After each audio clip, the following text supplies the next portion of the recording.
All right, so here's a few news stories that caught my attention. This guy, Marcus Hutchins, is very interesting.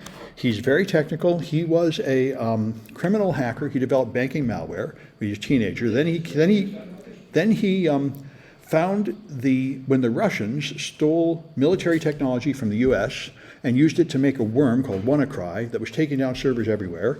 He was in Britain, and it hit Britain first. And he analyzed it, and he found that it had a domain name in it that was not owned. The malware would call out to this domain name, but it wasn't there. So he bought it, and unbeknownst to him, it was the off switch. That turned off the malware, and it saved the American hospitals. The British hospitals went down, they had to reroute patients and probably got some people killed. But by the time it was business in America, from the time zones, he had turned off the virus. So he came to America and gave a talk at DEF CON, and he was a hero. He saved America by being an analyst, and so he gave his talk, and then the FBI arrested him for his previous crimes. And so then the EFF, the lawyers I talked about, they defended him, but he had to fight it out. But he was trapped here for years, so now he lives in America, and he's a very good security researcher. He writes a lot of technical publications, and this is one of them, which I was very interested in because there's an IP version 6 attack. And I had a big IP version 6 attack around 2011 that would take down Windows machines, and I was demonstrating at all the conferences and everything. I wasn't the inventor of it, but I found a way to make it work better than other people had. And this is another interesting one, and he talks about how he figured it out.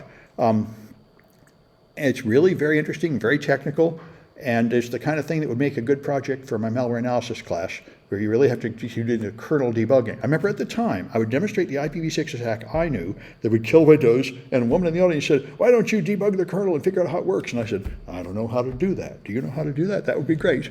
Now I know how to do it, but I didn't know how to do it then. But he explained it here. So Microsoft patched this, saying there's an IPv6 vulnerability where you can send packets to a Windows machine and execute remote code, and even turning on the firewall will do nothing because it hits it at a lower level in the firewall. So he looked at it, and he analyzed the patch. And the patch, this is an output of the program diff, which tells the difference between two binaries. So he has the diff between the patched and the unpatched Windows, and see the similarity is 100% except for one routine where it's only 84% similar. So some code has been changed in this thing called IPv6P processing options.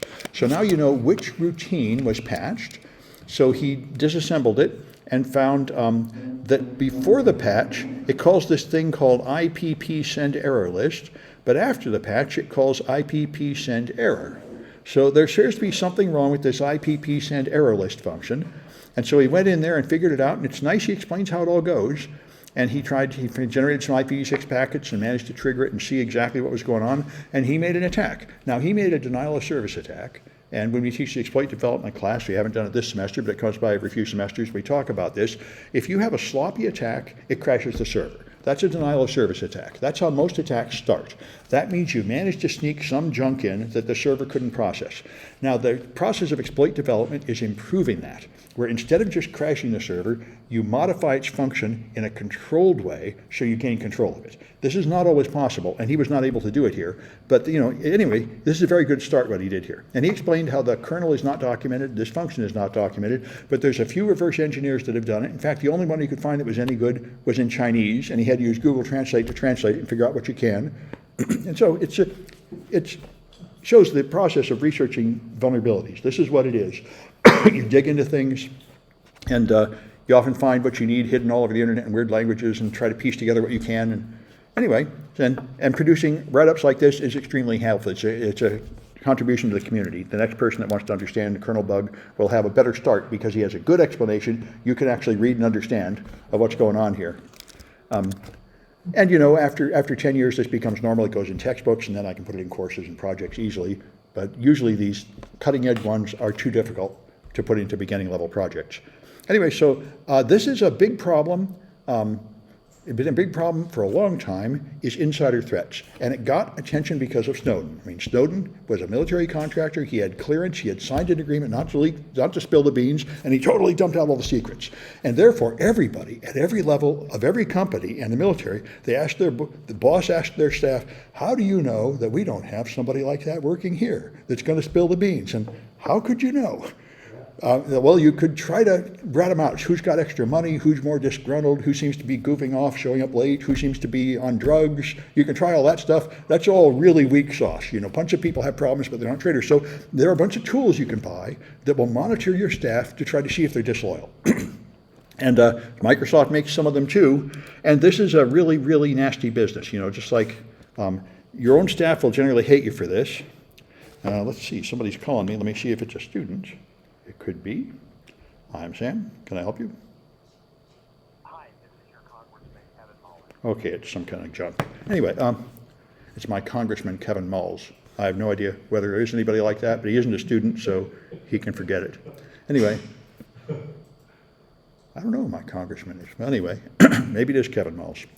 Anyway, so this software will now analyze the behavior of your employees to tell you if they're disloyal, and people are talking about how this tends to be really bad. People tend to get a bad attitude and feel abused, being monitored.